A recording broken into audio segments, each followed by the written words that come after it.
Alrighty, thank you everyone, and thank you to James and the crew. I wish I was there in person. Today I'm going to be doing, I guess we could say a little bit different what I'll be going into, but I'll start off with some of the, I guess I could say evidence within the last year. There's been quite a lot going on, so I'm just going to share the screen now. So I just want to start with a little bit of a compilation of some of the contact and the evidence.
I want to go into a bit more of some recent experiences. So this is a photo that I actually took last year. There was 2 days of contact, and this is one of the photos that I took. It's actually been analysed by Jason Gleaves, who's ex-UK Air Force and Aerospace.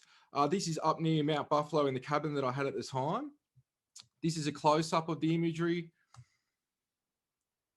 And here's the analysis of the original. You can see the detail there.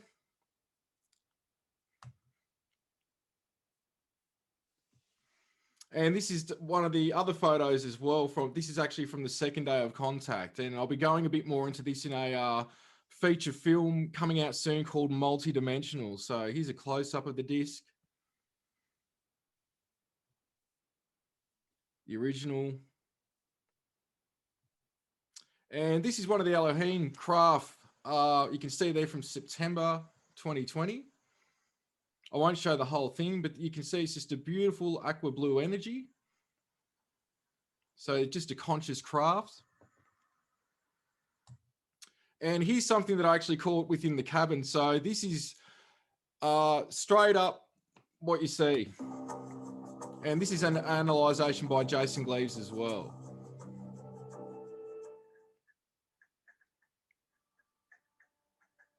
So you can hear it's raining.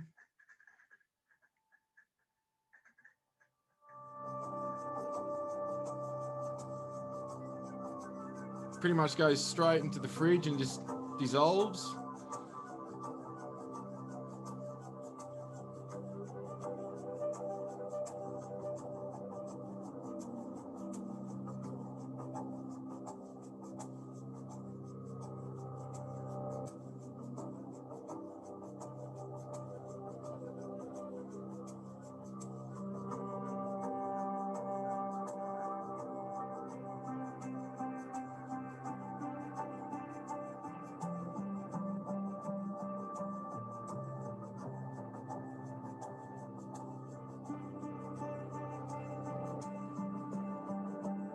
And that's UFO only, which Jason Gleaves runs with the analysis work that he does as well. This is a triangle, some of a triangle that I captured.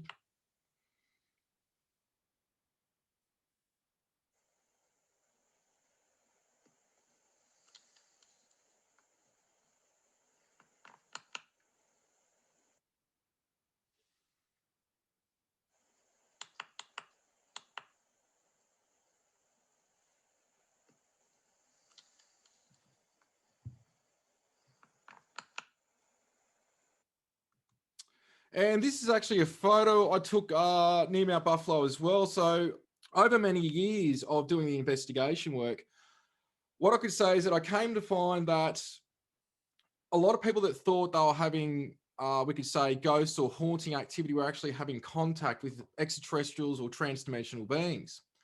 Some people thought they were being abducted. They were actually having paranormal events take place in their home. Now you've got residual and intelligent hauntings, which are two different things in terms of intelligent. You can interact with it. Residual is something just replaying an event, replaying over and over. And through my own experiences, more and more, this is how the contacts have become from a physical state to being both a physical and a non-physical state, meaning in apparition form. So the photo is on the left there. There's a walking path, grass. I'm holding the camera up, pointing it because I can see the energy. And as you can see, as we change the contrast, saturation, etc., you can start to see a figure within the mist. And this is actually a 6-dimensional line being, or was a humanoid line being. So this is a being called Zoa. And I really want people to take note of this. In the documentary, I actually share some footage where there's a cigar craft about 3 foot off the ground at the ranch that I took. And a lot of people didn't see it, but this is what's going on all the time. They can land the craft on you like a ghost and then vibrate your consciousness into the craft. They can physically vibrate you onto the craft. You can even close your eyes and start to see on board the craft. And I've talked to Native American elders, Aboriginal elders about this, and they sort of laugh and they're like, this is exactly how a lot of the contact happens. So we have a crossing over of what's happening is we're using not just the 5 senses, but 7 senses to interface transdimensionally, which is sight, sound, touch, taste, smell, the pineal gland, and thought transfer as well. These are the ways that we interface transdimensionally if it's not happening on a physical level. This is a recent photo. You might be able to see it better on the big screen, having that there at the ranch, but you can see the middle stone in the stone circle here at Jaya Sanctuary, which is my sanctuary, where ECETI Australia's being ran from. And on the left middle of the screen, that's one of the stones on the circumference of the stone circle. And here we have a being almost like a profile photo that was in front of me. And so this is one of the guardian beings that's different from your typical guardians, which I'll show you in a second. So this again is appearing in apparition form. Now, I like to say and bring up here scientifically that we can only see a fraction of 0.005% of physical matter, which is the visible light spectrum. As you can see here to the left of the rainbow band in the middle, we've got the UV, we've got the infrared on the right, the microwave to the right of that, X-rays to the left of the UV, gamma rays. There's so much out there that we cannot perceive. And basically what you're seeing in front of you here is just a 0.005% of physical matter. And that visible light spectrum is just a tiny, minute part of it. Now, this is a photo that has been doing the rounds that I took last year. And what happened in this incident was there was it sounded like somebody was walking on the roof. It was different from a possum. It was just walking happening on the roof. And I went outside. I couldn't see this being at the time until looking at the photo afterwards. And this is exactly, what it is. This is what you can see clear, plain as day here. And this has also been analysed by Jason Gleaves, among many others as well. And this is what I call the guardian type being. So we could say that there is what we can perceive as negative greys out there. There's many different races. We can't just group everything in. This is what I call the guardians. And these are the beings that started visiting me when I was 8 years old. Now, we have a situation where these types of beings, their makeup is so, what I could say is transdimensional, that these beings are worker beings for the council of the whole, many different races out in the cosmos. And they even reside at portals, which are man-made portals, and they will oversee natural portals as well. So these beings, they'll usually come in and grab or work with people in our frequency or another dimension from those that are in the higher dimensions, and they can take them into the higher frequencies. So they're sort of like in between, because a lot of the higher dimensional beings can't wean themselves down to this frequency. And if they do, they appear like you're seeing in some of the other photos, like apparitions, like ghosts. Now, this is a recent photo. This is just from April. This is actually from a video. The video wasn't the best, so I've just grabbed, a snapshot. Jason Gleaves analysed it, and you can see a bit more detail here.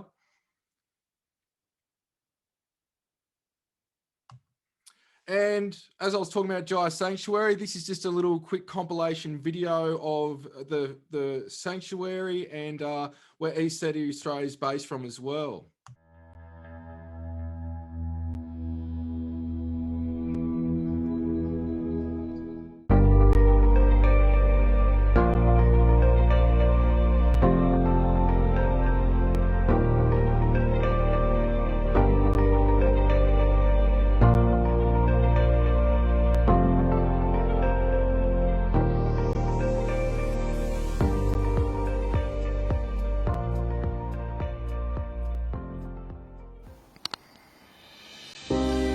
Ship down low.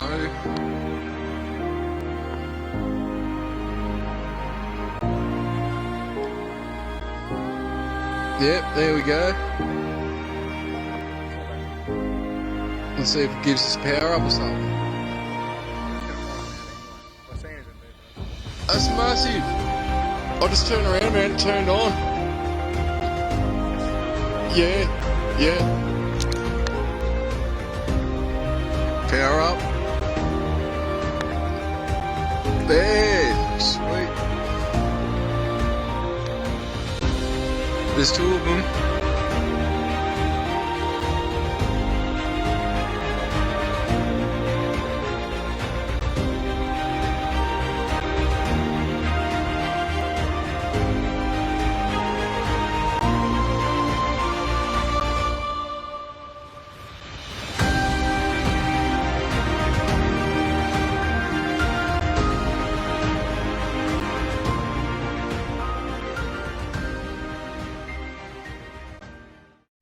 So the recent disclosure, that's why the question mark's there. So we've seen in recent times, especially we could say the last year, there was so much on the news about disclosure or the possibility there's UFOs out there, they're going around our fighter jets or the US fighter jets, they're around the world, what's going on? The Pentagon has off-world vehicles not made on this earth, and then what happens next? New York Times retract off-world vehicles recovered bit from its UFO article. Former Israeli space security chief says extraterrestrials exist and Mr. T knows about it. New York City, UFO sightings in 2020 are up 283% from 2018. Here in Australia, this is a thing that was done on astronomers listening out for signs alien life have received a mysterious radio signal originating from the general vicinity of Proxima Centauri, one of Earth's closest neighbors. So I didn't hear much more on this. US has secret evidence of quite a few more UFO sightings than have been made public, says former Intel chief. And I've actually had some intel myself that there's a lot more videos that haven't been released. There's some confusing information on the classified version of the document that's come out. Some said that there was apparently, I think, 400 pages to it now. Somebody's saying that it's 17. Bottom line is we are the disclosure. That's the point. Disclosures are already happening, and it's up to people to rise to the occasion. And this is part of the ascension process as well. Some are going to go to a new frequency. Some are going to evolve. Some aren't. It's an individual but a collective thing. And so here we've got, this was the triangle video, and so much of the material that was being released, it's not extraterrestrial. The one that David Fravor, the Tic Tac, is probably close and may be extraterrestrial from the description of what that craft was doing, being a foot above the ocean and then going up to 60, 80,000 feet within a second.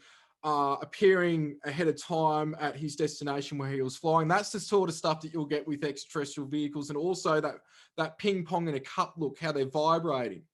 This had strobe lights on it. A lot of them they're not extraterrestrial. Some of them would be, I'd say, space fleet, secret operations that those within the mainstream military would be unaware of, and it would be a black project to them. So therefore they don't know about it. But this was not extraterrestrial. Either is that. So we see that the report was meant to come out June 1st. And here again, Washington Times, we need to talk about UFOs. Well, we've needed to talk about it for a bloody long time, that's for sure. So George Knapp here, images leaked from Pentagon, investigation shows UFO swarm above Navy destroyer. And UFOs harassed US warship off California. So there was a lot of build up to this and momentum. Like I was saying in interviews with James, Mary Rodwell, I don't think much was going to happen to this. And that's pretty much what has happened. Now, looking at the results, and I won't go into it too much here, but pretty much they were able to work out one of the reports was a balloon. The others are unknown and they don't know what it is. And this is sort of a repeat of, we could say, Blue Book, the Grudge investigation, Sign, and also the Condon reports, where that was done by Edward Condon from, I think it was the Colorado University, that was pretty bad investigation. Same with Blue Book. Hynek came out later years and created his own investigation organization because he knew there was something to this. So pretty much, we don't really have anything except they believe that the crafts are physical somewhat, and I think that's because they're getting them on ground radar, above ground radar. They're physically seeing the crafts as well. So we really don't have anything except maybe more investigation needs to be done on this matter. So yeah, that's just where it's at. But bottom line, disclosure comes from within, and this is the point that you can't convince people, even if it comes to light, it's not going to be exactly what it is. And this is why I say star seeds, even when there is disclosure, it'll be the truth wrapped in a lie, a controlled narrative. It will be what they want, how they can put a spin on it. And the truth will shock the world eventually, that I think not only is it that extraterrestrials are real, yes, we can handle that, but the component to it is that a majority of these beings are not just, we could say, extraterrestrial.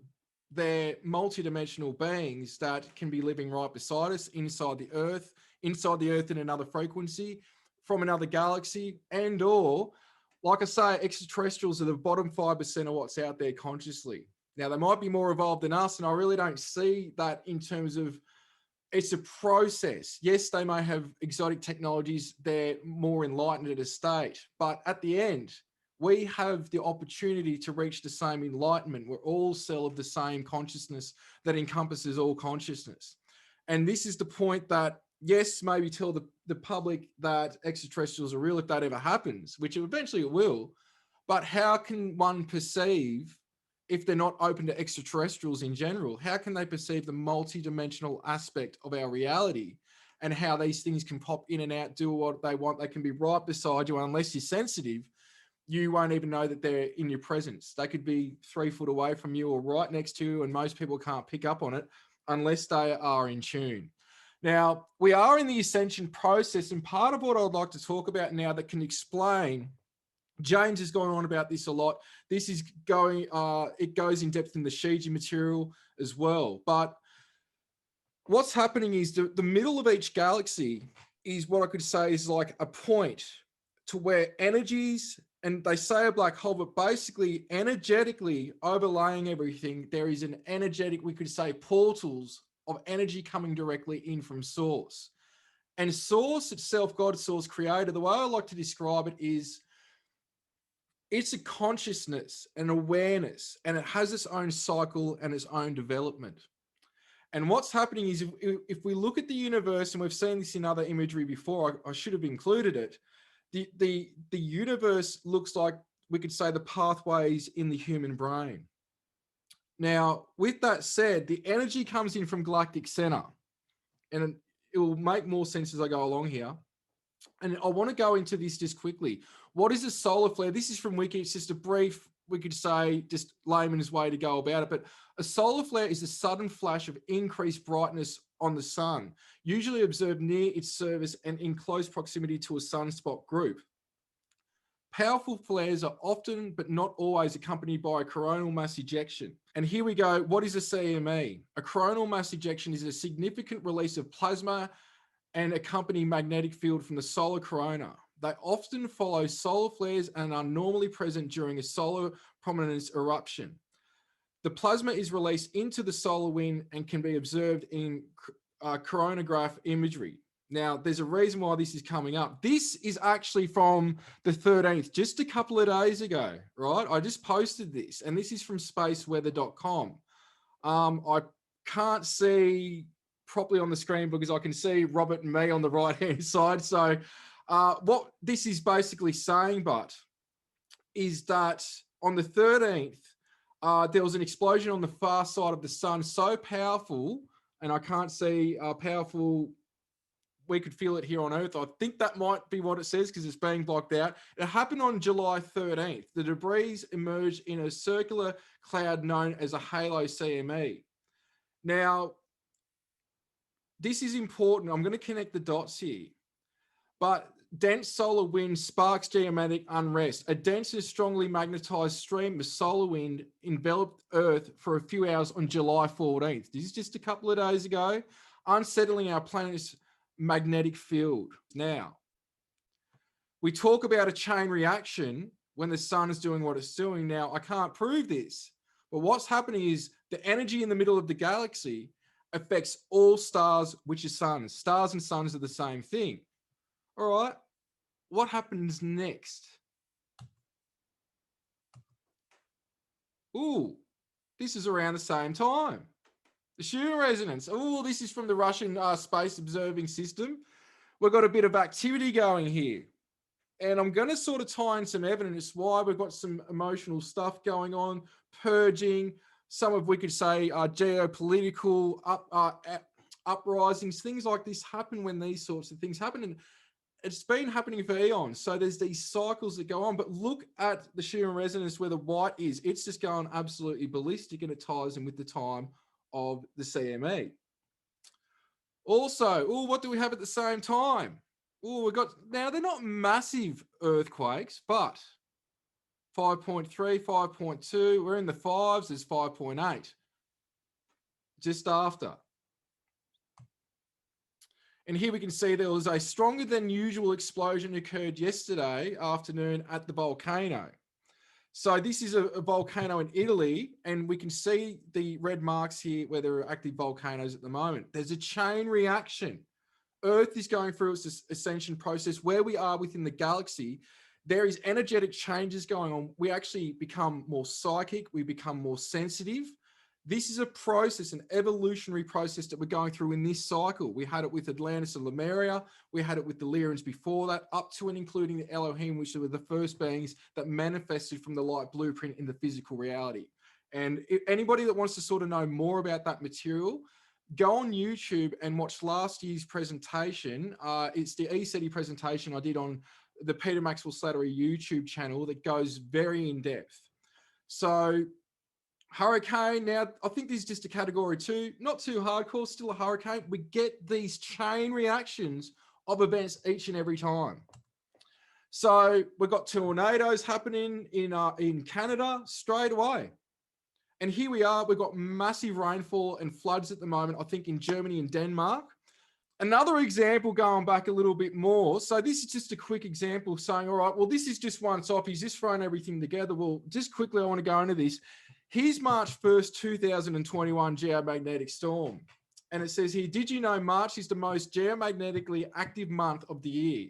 Today is March 1st, and right on cue, the strongest storm of new solar cycle 25 erupted. Bright auroras spread across Canada and Alaska during the G2 class event. And so what do we have at the same time? Woo, look at this in Indonesia go off. That is quite an epic volcano. So what I'm saying is if you take notice of the sun, you can sort of read where possible events can happen, even what we could say, things that are manufactured by the lower light. And this is where I'll go into that in a moment. But here's something else as well. So this is basically satellites detected a dozen explosions on the sun. One of them emitted a radio burst so strong it drowned out static from lightning storms on Earth and was recorded at midnight by listening stations in the Arctic. So we're having a lot of activity going on at this time, and you can just see it there moving. It's just exploding. Now, the cabal used this. This is where you've got to not to see things as positive, but also negative, and vice versa. Just like astrology and the solstice and certain rituals and events, when these things are taking place, you will start to notice things on a social scene are happening as well. And it's just to be aware that when the energies are like this, you can transmute things. You can use this for one's benefit. Now, just to look at, we could say, semi-modern time solar event, and we need the powers that be to be looking into this more and more, and they know about what I'm about to go into. So the Great Geomagnetic Storm of May 1921, 100 years ago today. On that, this is when it was actually 100 years to the day that I saw this as a post. The biggest solar storm of the 20th century struck Earth. Buildings caught fire, telephone lines burned out, and auroras were sighted from ships at sea crossing the equator. Now, usually you get them at the northern and southern parts of the world. You're not going to get it near the equator. Well, this is how bloody strong this thing was. It's powerful. So what would happen if such a storm struck today? Now, hearing David Adair talk about this, he's a bloke that reportedly had been at Area 51, I think, when he was 17. He was building rockets, I think, from a very young age, 13. He built, or was part of building, the world's fastest nuclear submarine way back. And I heard him talk about, if you had a massive solar flare go off, what you would have is a chain reactions of planes falling out of the sky. You would have the transformers explode to the power grid. What happens then? All right, well, most likely you can't fill up your cars. Your electric cars might not work if they're not Faraday caged, or depending on where you are. The fridges go out, your food goes off. You've got a whole chaotic system that we're relying on. Now, those more off-grid and those set up, there still might be some hassles, but when we look at this in dense populations, and if this happened, it's really something that people need to be aware about and thinking of as well. So this is why this is important, but it's energetic changes, and this affects one's consciousness. So what is an EMF? It's the electromagnetic field. And just quickly, an electromagnetic field is an area of moving electrical charges. Some EMFs, especially those involving ionizing radiation, can be harmful. Now, there is two types, ionizing and non-ionizing. So there's different types. And this affects us. This is the point why I'm going through all this, not just to show that what's happening with the sun affects Earth and there is a chain reaction of events. But what about us? What happens to us? Now, what I can tell you is when doing a lot of paranormal investigations, helping other people, there is sometimes where there isn't activity really going on. They're in an area, what I'd call like a fear cage. It's known within the paranormal community, where there may be bad wiring or high EMF readings from a device that's not just a cage. People walk down to the basement, the wiring's bad. They feel like they're being watched, creeped out. Not to say that there aren't, activity in some people's basements, but what we find over time is that there is effects in the body like paranoia, hallucinations, headaches, not feeling well. This is what's happening every single time there are certain types of solar flares happening. We are affected physically. Some people want to lay in bed all day. Some people are getting headaches. Some people feel fatigued. There's all these different things that go on. This is why it needs to be aware, but it also brings up to the surface for some people. It's a releasing process. It brings up that which we need to work on, that which we need to go through self-mastery, being the observer process, release and move on, heal, forgive, release. So some of the effects as well, here we go. This is just from immediate damage from ionizing radiation, burns, hair loss, skin damage, organ and tissue damage, damage to developing fetuses, damage to bone marrow. And this is why we could say with certain electronics out there, there is effects that we could see with power lines years ago, the massive power lines, people building houses under them, and then we find out later they're cancer causing. So there is things that are byproducts. Here we go, vomiting, nausea, diarrhea, headache, fatigue, a loss of appetite, a fever, seizures, even a coma. So yeah, there is effects out there, and you got different types of EMF. When we talk about what's happening from space that's impeding on us, we've got X-rays, gamma rays, and some high energy ultraviolet rays as well. There's this whole chain reaction. Basically, what I'm trying to say here is that the sun affects us, and it's part of this ascension process for Gaia and for us. And there is a few different aspects to this. Now, this is also part of the earth changes. Again, what the sun's doing affects the earth. We get more earth changes. We get a difference in, we could say, weather cycles, volcanoes, earthquakes, tornadoes, hurricanes. It goes on and on and on and on. And this should be expected. This should be expected. I wrote about in the books for many years. James has been writing out. We're not just the only two. So many people are talking about this. So when it comes to it, when we look at even astrology mixed in with this, we're in a process of the upheaval that people who complain about, but we should have expected. We should expect this. We should expect things to even get worse for the next few years. And it's not to be doom and gloom, but we have an individual process where we're going through our evolution. So we've got individual ascension and self-mastery, but we've got it going as a collective. And what we're seeing with the upheavals around the world, whether it's with catastrophic events, geopolitically, uprisings, this should be expected because it's us as a collective going through the ascension process. Now, this ascension process is for everyone, but not at this time. And this is where the sun, with its events, also play a place in this. And I've talked about the solar flash as well as Corey Good. I've gone into a lot of different things to do with this. So it's just to be aware. And for more of that material, again, go to last year's presentation, because I try to make each presentation different with new material each time. There'll be a few things here and there in this that I'm going to repeat for those that know myself and the material. But it's like we're all bitching and complaining, and it's like we should be going through this crap. We need to go through it to get somewhere where we want to be. Otherwise, we're going to repeat the same patterns and the same programs as a civilization.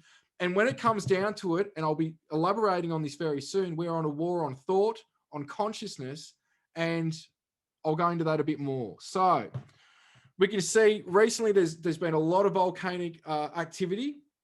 This is going back, I think, earlier in the year. So this is just around the world. And look at this. This is a few months ago, but 41 volcanoes erupting. But what's happening is the sun, with its process and with its, we could say its ascension process, it can and will knock out the AI. And there's a resetting of the light body from the material that I haven't spoken about yet. There's a lot more material from the contacts that I haven't spoken about. I've been sitting on things, and I hope to release a lot more later in the year. There is a reason for that. So what's happening is, as covered in the last presentation, and again, watch it, I'm going through a process of showing you even that there is a wave of consciousness going throughout the galaxy. Alpha Centauri, it had its solar flash a few years ago. And so we've got a process where it's a wave, and it's only a matter of time. When you're in your gown of light, your light body, you don't have the limitations that we have here. You don't have the problems. You're operating on a high level of consciousness. The problems or how you get by day to day with your bills, work, everything is not going to exist. This is but a dream. This is but an experience. This is a self-mastery experience about leaving source to gain knowledge for the overall collective.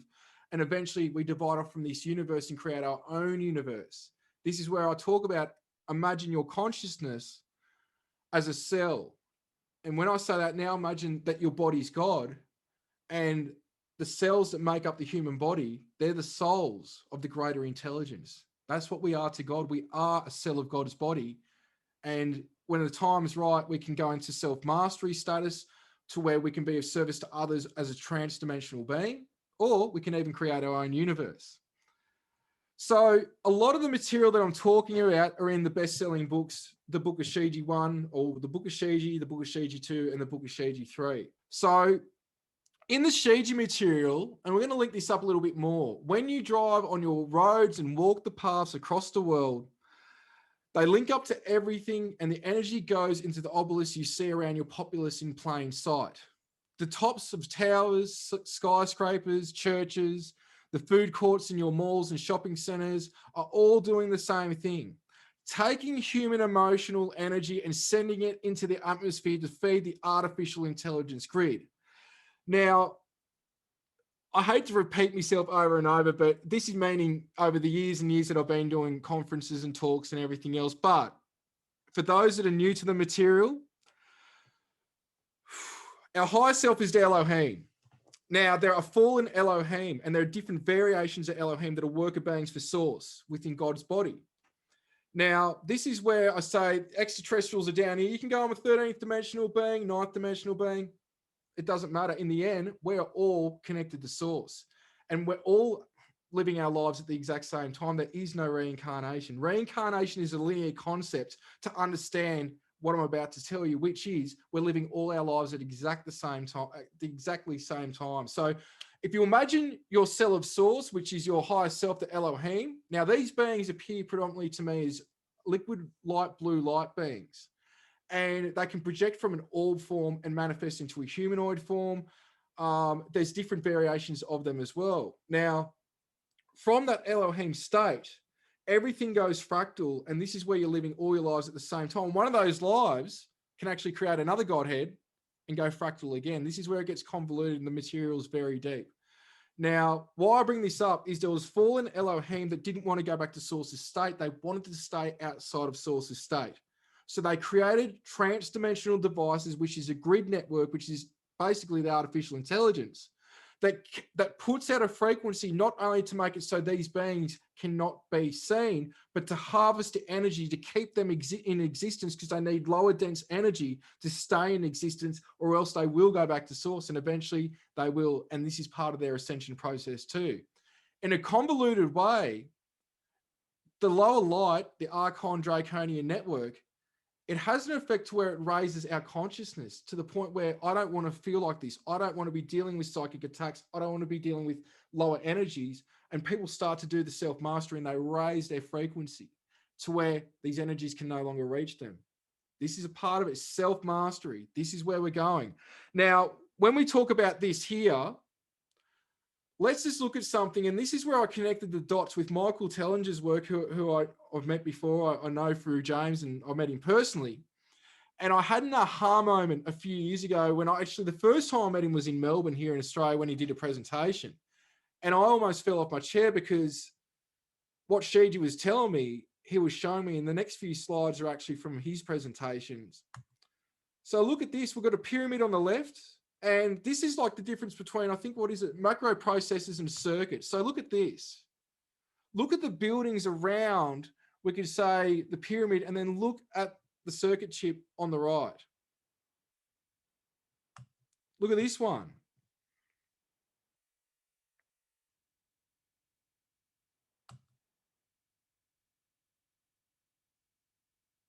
I just nearly fell off my chair looking at this when I saw it, because I was like, oh, I just had an aha moment and I get it now.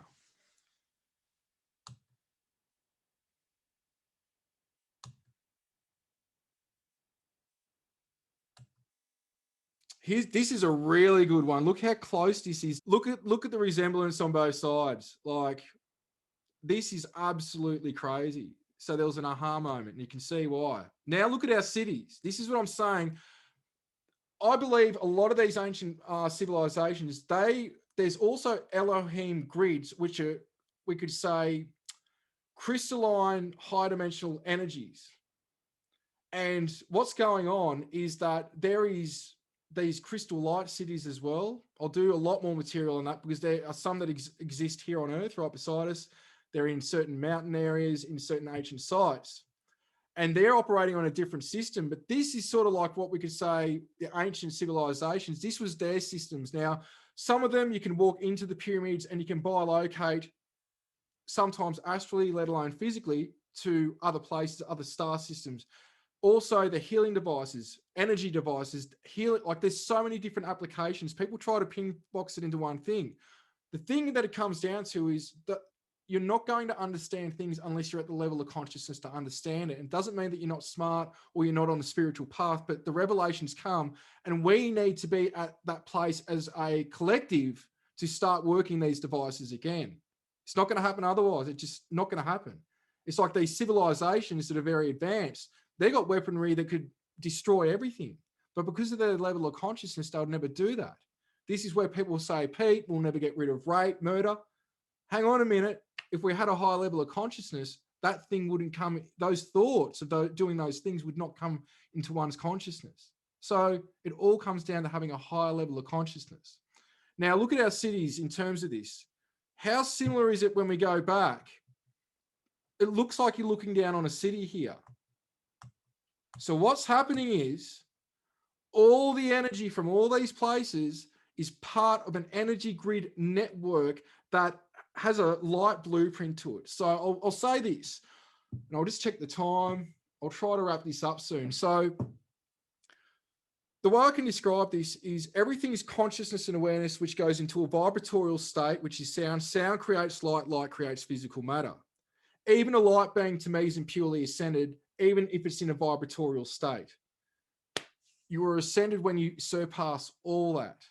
So people are going to be like, oh, I want to be a light being. It's like, that's a stepping stone to the ascension process. And the truth of the matter is we've come from source and we've gone down the planes and dimensions and frequencies to this physical reality just to lose ourselves, to refine ourselves for the knowledge and experiences we need to go back up for the overall collective. And so when we look at this again. We've got a computer circuitry board here. Looks like you're looking down on a city. Again. Isn't it crazy? So when we look at this, you can imagine what's happening in places of churches, worship, rituals, the energy's being ciphered, just like the Cabal use it, the positive can use it too. This is what I'm trying to say is don't get caught up in the negative crap. Once you go on negative, I've seen people's lives, relationships, everything destroyed when they go down that negative path. It's not to say don't be enlightened of that knowledge, but don't get obsessed with it. There needs to be a balance and you need to be in the power within. So with that said, you can imagine the energy from the Olympics, or we could say from an event or a casino, the negative sexual energy, the gambling, the drinking, the drugs. That energy is getting siphoned out of these facilities going into the AI grid, right? I hope you're following me here. Same thing with all these structures. They've got a light blueprint to them, right? So even though we see them physically, the way that they're structured and designed, and Melbourne, Australia's probably got the most out of anywhere I've seen. Other people have brought it to my attention that blows my mind, especially with what we could say lower light symbolism, Illuminati symbolism. And so a lot of these high dimensional beings, whether they're of the lower light or of the light, they don't see us predominantly with our eyes, our skin, our hair. They see our light body and they see everything in this realm structured from light, and they can read you like a book. So like the angels and ETs can do it, they don't give a crap what you've done. They've got love, compassion, and non-judgment. But the lower light can read you like a book and bring out your darkest secrets, everything that you've done wrong, things that you've thought about doing wrong, and perpetuate a psychic attack. And we've been going through this for a very long time. This is where we're on a war on thought, and it's been designed that way. And so this is where the obelisk is sucking up the energy out of, we could say, national capitals around the world, because a lot of them have it. But like I was saying, there's a war going on, and the war is through thought, and it's got to do with the R part of the brain. Now, talking to scientists and doctors, the R part of the brain, it sits next to the pineal gland, all right? Now, reptilian brain, there's another name for it, but bottom line is, it is a trans-dimensional implant device that was originally not in humans. Now, they say it's there for fight or flight. But hang on a minute. This is when you question stuff, you end up with more questions. All right, fight or flight. But yet, it's known around the world, they can't agree on when it was introduced to the Earth human. Now, some doctors will say the R part of the brain was introduced to the Earth human 13,000 years ago. Some will say 100,000 years ago. From the Shiji material, it works out a bit over 300,000 years ago, which is why they lost custodianship for a short time. After the Lyrians were here, they had short custodianship, short-lived. Why? Because they put this device in us. So one, science acknowledges that the R part of the brain is not natural, but this is where the second question comes. Well, they say, oh, it's got to do with fight or flight. Well, how come we had fight or flight before it? Every time you get triggered, you get pissed off, stuff comes to the surface. It's the R part of the brain that lights up, scientifically. But what I've got to add here, that again, I can't prove, but through the context, when that part lights up, it's ciphering that raw human negative emotional energy transdimensionally to these beings and the artificial intelligence. You can pass all this through self-mastery. This is why I say, don't look up to the extraterrestrials. They're our greater family. They're our friends. Same with the angelics. But we are just as powerful. We're all as powerful as each other. First off, we've got to get through our own crap here. And our own crap is about purging that which no longer serves us and working through it. And it's quite a journey. It's not an overnight thing.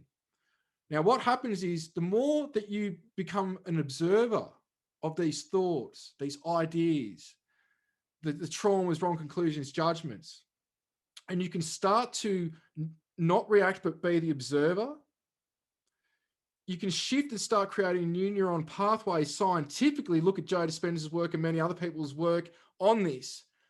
This is where what happens is the triggering starts to die down. So every time a trauma comes to the surface, somebody pisses you off, whatever, bang, our part of the brain lights up. You're going in reactionary mode. All these beings absolutely love that. It's like a hit of cocaine for them.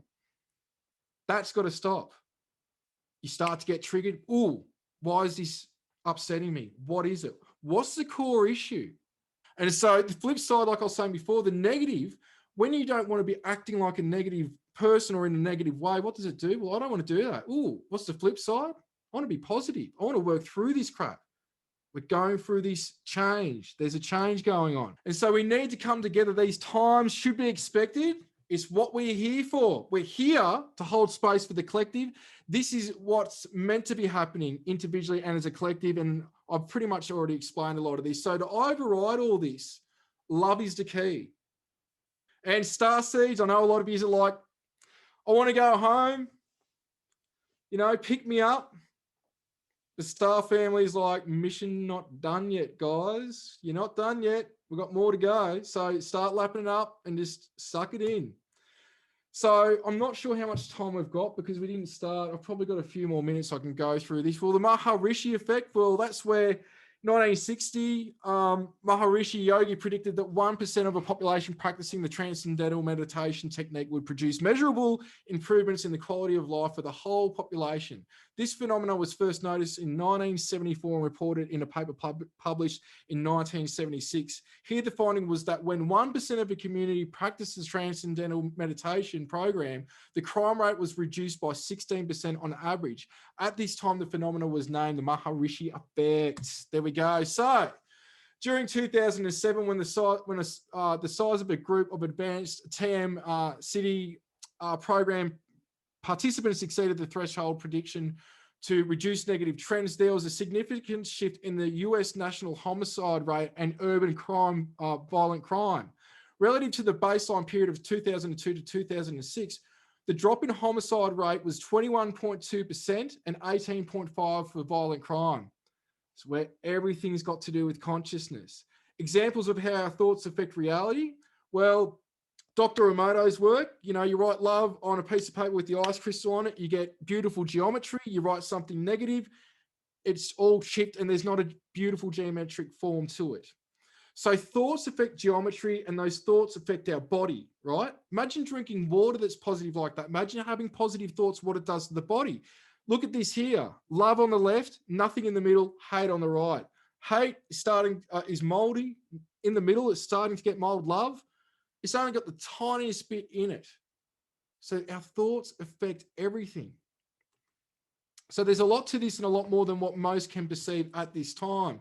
The body doesn't know the difference between an experience and a thought. You can literally change your biology, neurocircuitry, chemistry, hormones, and genes simply by having an inner event. Joe Dispenza, love his work. If you bring up the emotion of gratitude before the actual event, your body will begin to believe that the future event has indeed already happened or is happening to you in the moment. This is where we start to get, and we've got to get to the core. We've got to cut the crap away. We need to do the work as a collective and individually. There is no fast track in this. There's no shortcuts. Now, we have to reprogram ourselves. This is the bottom line, whether it's through affirmations, visualization exercises, positive thoughts, Feel the future you desire. What are you doing to bring joy into the human experience? Let's just get rid of the negative crap. It's not to say it's not going on, but if enough of us focus on a positive outcome, a positive future, joy and bliss, what happens? We start to manifest it. We start to create that. So gratitude, can you feel it? Start thinking of the gratitude, being the observer. This is key. And there's more trying times ahead, but God's got this. All is but a journey and experience for us to gain knowledge for the overall collective. Paradise awaits and is available to all. One soul at a time, it sparks the flame that ignites another's journey to reconnect with the omnipresent creator we are all a cell of. We're all each other's guides in physical form. And so star seeds have come down the planes and dimensions to assist with the awakening of humanity. The lower light wants you to think it's all over, where source is like, watch them shine. Let the light that's inside each and every one of you shine. And that's it now. Thank you for your time, amazing, powerful beings. I hope this has been beneficial. It's been understandable, and much blessings. And thank you so much for your time. And for more on myself, just go to petermaxwellslattery.com, ECETIaustralia.org, or jayasanctuary.com. Thank you.